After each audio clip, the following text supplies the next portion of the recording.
Your spouse is supposed to be your mirror. If you were single, if you are living by yourself, if you've never had anybody to have to challenge you before, naturally this is going to come with some growing pains because your spouse's job is to hold up that mirror to you to show you things and reveal things in you that you would never be able to see if you were by yourself. That is the whole point. Your spouse is going to challenge you, to grow you. I don't care how much you have in common. I don't care if y'all are twin flames. We got everything. We see eye to eye. There are going to be things that they are going to prune out of you. They're going to see this. They're going to challenge you to some degree. Oh, you really feel you're this or you're that? Let me hold you accountable. Let me call you out. Oh, you want to shut down? I'm going to make you communicate that to me. That's not acceptable for you to just shut down and walk away. No, I'm talking to you. We have to be able to work through things together. That's difficult. You're the one that needs to change. You're going to have to actually do that. You're going to have to actually put in effort. You're going to actually have to show up for someone other than yourself. That is difficult to do.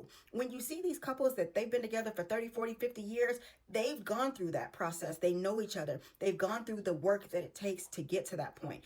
Nobody that you see that's been together for a long-term relationship can tell you that they didn't go through that. But it's a part of the process, and it's beautiful because you are making one another better in every single way. If your spouse is not challenging you, there is a problem there. Like I hear people all the time, me and my spouse never fight. We never have any issues. And that's beautiful. Like I commend you for it. But very often, the reason that you're not fighting is not because you don't have anything to fight about. It's because you're not having difficult conversations. You're not talking about those things because the hard things require hard truths and hard accountability. So people avoid that. But avoiding something does not make it go away. It just means that you're not paying attention to it. So you're just letting it grow under the rug. And eventually you have a mountain because the things we refuse to face are the very things that break us up later. So don't shy away from difficulty and run from, hard conversations. Embrace them and understand that your spouse is making you better and you are making them better. That is your goal. You are a team. You are supposed to be united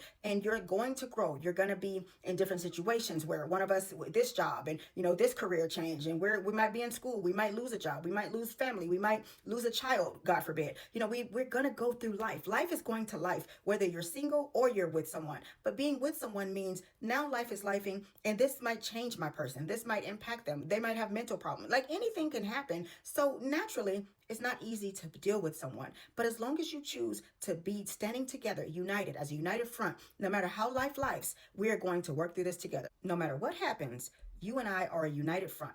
I'm going to grow and you're going to grow. We're going to grow as individuals, but as long as we both decide that we're not going to grow apart. As I'm growing, you are growing too. We're going to grow together. That's a choice. People say we grow apart. No, we're going to grow together. But I just need you to understand that life is going to come for every single one of us in one way or another.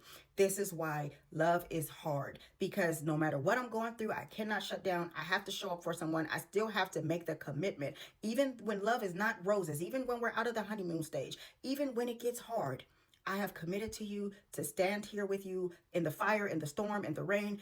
Is you and me against the world. That's not easy to do. It is a commitment for a reason. Love is a verb for a reason because you might not always be in love, but you're always supposed to commit to the person that you committed to.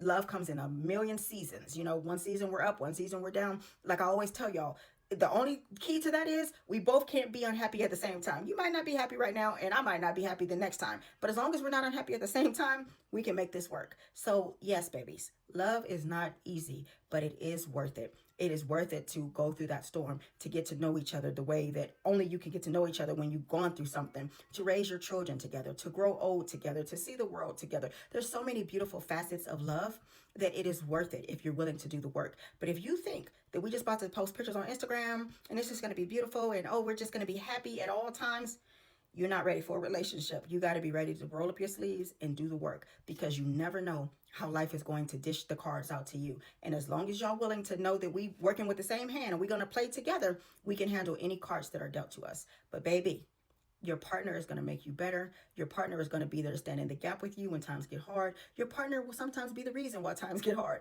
But that's another day for another day for another day. But love is not easy, but it is worth it. So just get that in your mind so you can be realistic with what you're expecting and make the best of it.